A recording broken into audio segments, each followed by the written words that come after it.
Man, we are getting really close to the end of Transformers Prime. I might actually just start uploading like a bunch of these all at once, more or less, to get through it a little faster and just get this one checked off. But despite some of my issues that I've had with the arcs this season, and by arcs I of course mean Smokescreen's arc, this last run of episodes is pretty goddamn solid. And Evolution is kind of the jumping off point for everything to come. It's like the last big change to the status quo. There are other things, like Ratchet works with the Decepticons for a little bit at the end here. And then, of course, the show ends, which is a change to the status quo, right? But, like, this is the last really big shakeup. And I have fun revisiting this episode every time I do.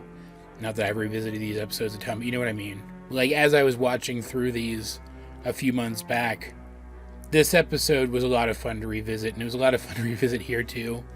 Because the action sequence that we get in this one is absolutely spectacular. Maybe the best action sequence in the entire show. And if not, it's like top 5. In this one, the Predacon finally decides that he is done pretending like he's a dum-dum. So when Megatron takes Starscream down to the surface from the Nemesis, Starscream thinks to execute him for his latest foul-up, because, man, he is just so bad at his job. But really it's to show him that Shockwave's cloning project is way ahead of schedule, because for whatever reason, Megatron just goes all in on trusting Starscream with stuff as these final episodes are chugging along. But he takes him down there to show him the almost finished Predacon clones, and there's a ton of them, seemingly so that Starscream can shift his focus to assisting this project where possible. And to facilitate that project, they're moving their limited supply of synthetic energon down into this cave where Shockwave has set up his off-site lab. But the Predacon follows them down there. And when he hears that, yes, they are cloning more of his kind, he finally reveals himself. He transforms. He explains that his intelligence came slowly after he was made, and he only recently realized that he was sapient. And we basically find out as of the movie that it's only really because the Decepticons are all he knows. He is loyal to Megatron. But he wants to be the leader of the Predacons, the same way that, what's his name? The one important Insecticon. What was his name?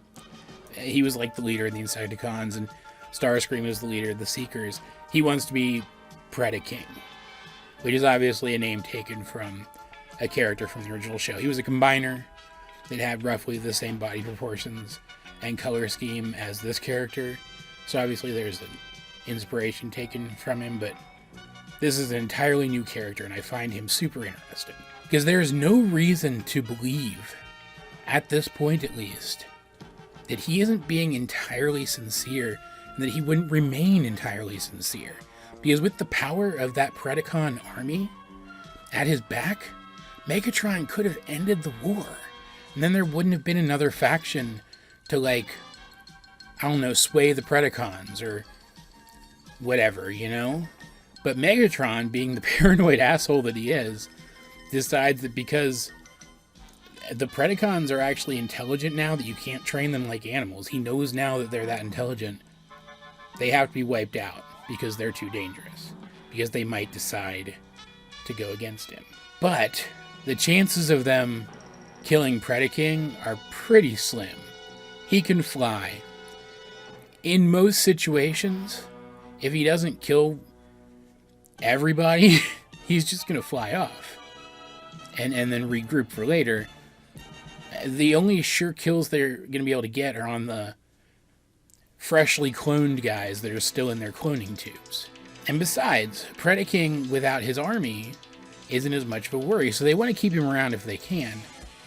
But if they kill his new family, basically, he will turn on them. and that'll cause its own problems. So Starscream, being useful for the only time in the entire show, really says, well, hey, let's accidentally lead the Autobots to Shockwave's cloning facility and let them deal with the problem themselves. And then when Predaking goes to get his revenge, either he'll kill some Autobots or some Autobots will kill him. Win-win. And god dang, it's a great plan. Like, aside from Megatron giving Starscream like 17 second chances in this last run of episodes, everybody lately has been acting super logical and like making good in character. Like, obviously genociding a bunch of people by proxy is not a good choice, but it's like an in character choice that makes sense. And their plan goes off without a hitch. They accidentally let the Autobots pick up some raw Energon signals as they're moving some Energon into the cave. And when they come to gather it up, because they're running low on fuel, obviously Optimus is going to send Ultra Magnus and his Wrecker squad into the cave to investigate. And so when he and Wheeljack make it to the room with all the cloning tubes, they freak out, rightfully so. Because, like, yeah, they don't know these things are intelligent like Megatron does, but, like, they've seen how powerful Predaking is in just his dragon form. From their perspective, he would seem to be a trained beast warrior sent by Megatron. If Megatron can train all these other things to do the same kinds of missions, the Autobots are screwed. So they bomb the vats and kill all of the Predacons. And it sucks. Because Starscream springs the second half of the trap as this is going on and gets Predaking heading off in that direction, so he'll see what the Autobots did, that they're the ones that did it. And if they had just waited to throw that gosh dang grenade for like 2 more minutes, they would have seen Predaking in his robot mode talking to them. And maybe they would have thought twice about genociding all of the Predacons, because, like, they're sapient. That counts as a genocide now. Like, this is a dark episode when you think about it that way. But remember, it took Predaking a while to actually come into his sapience. So these things were not like sapient creatures yet. You gotta remember that. It'll make you sleep better at night. But obviously Predaking is pissed. And he fights against Wheeljack and Ultra Magnus here in, like, the most Sakuga heavy anime-esque fight we ever got in this show. It is so good. Like, we're getting these, like, superhero comic level impacts with the characters getting thrown across the room with, like, single punches and stuff. And, like, the different levels of their durability are clearly evident, with Wheeljack going down after a few hits and then having to take some time to get back up, but Ultra Magnus being able to take more, and Predaking being able to take way more, basically walking through most of their attacks.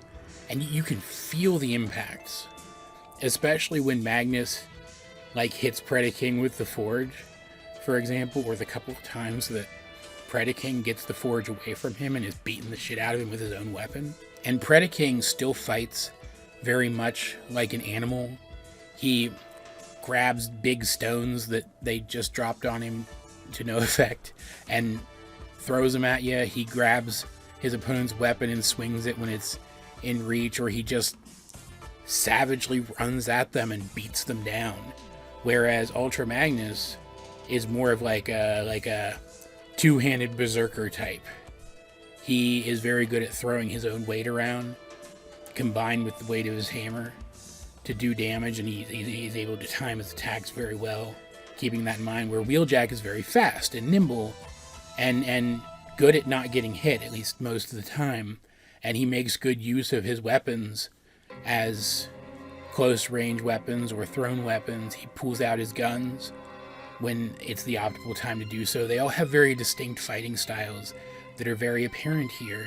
And Magnus and Wheeljack, despite all of their clashes in recent episodes, they're perfectly in sync here. And yet Predaking still beats them. Wheeljack is beaten up to the point that he can't get up. He's still conscious, but he can't get up. And Magnus, who fights on longer, gets his forge broken and his hand crushed. And they are both resigned to die. They expect that Predaking is going to kill them and that there's nothing they can do. It's only because Optimus swoops in and Supermans them out of there before he can finish them that they survive this. It does a fantastic job of not only giving us a really eye-candy-laden fight, but at establishing the stakes of this. Because Predaking was dangerous enough when he was just a dragon. Now he can be a guy, too. And that guy is just as durable as the dragon. He's faster, and his limbs are better at doing fighting things. The only weakness is he doesn't seem to be able to fly in his robot mode. He has to transform back. But that's barely a weakness. Megatron and Starscream's plan works perfectly. And I cannot stress this enough. There is no last-second turnaround. There's no moment by the end of this episode where Predaking starts to realize that maybe he was manipulated. No. Starscream and Megatron's plan goes off without a hitch. By the end of this, Predaking has pledged himself to Megatron all over again and sworn to get revenge on the Autobots for killing his people. It's exactly what they wanted to happen. It feels super dire. The only sort of consolation is, and this was a running theme throughout the episode, a minor running theme, because they had to make room for a ton of action in here, but a running theme nonetheless, and a strong enough one. But there's a running theme of family, and like Optimus even mentions it to Magnus at one point early in the episode, that his Autobots here on Earth have become more than soldiers. They're a family now. And Magnus, by the end of this, wounded as he is, finds support from all of them, and you realize he has fallen into this found family himself. But maimed as he is, and having lost this legendary weapon, that's barely a consolation prize. It keeps the ending from being a total downer, but like he still doesn't have a ton to look forward to. And then Predaking, who thought he was getting a family of his own, more or less, for lack of a better term, loses it before he even has it. And this informs the entirety of his character's arc, up to and including the movie that finishes out the series. Like, there are definitely episodes that do more character work. All of the character work in this one is subtle stuff, like seeing Ultra Magnus and Wheeljack. Not only, even though their styles are still different at the start of the episode, they get along.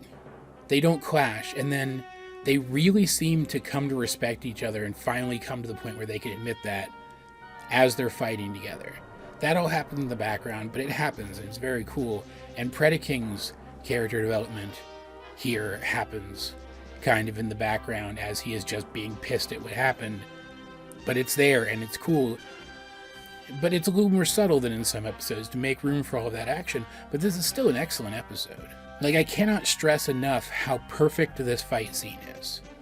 It's exquisitely animated, and the choreography is just chef's kiss perfect. Like, it's Transformers fighting in a frickin' cave again, like we've seen 1,000 times in the show. And it looks great. It looks brand new. And the way that it raises the stakes on top of that and sets the stage for everything that's going to happen from this point forward on top of that is all icing. It even has a bit of a stinger at the end where, by chance, thanks to the explosion, which included blowing up some of that synthetic energon, Megatron learns that synthetic energon plus robot DNA, I can't remember what it's called right now, plus energy makes cyber matter, which he could use to rebuild Cybertron, which also serves to set the stage for things to come. It's just, it's great. And from what I remember, again, I just rewatched these recently. I should remember them better than I do. But from what I remember, the last few episodes are all pretty stinking good. As long as you're not too annoyed that Smokescreen's arc just kind of got dropped several episodes back for no reason. I'm not salty about that anymore, I promise. That said, what do you guys think of the Transformers Prime episode, Evolution? If you have seen it, let's get a discussion going in the comment section down below. And while you're down there, you might as well like the video, share it with anyone else who think would enjoy my content, subscribe if you haven't. You can also check out links to my various social medias, as well as the many ways you can help out the channel. Those will be in the video description. But either way, this has been AJ22, and I will talk to you guys later.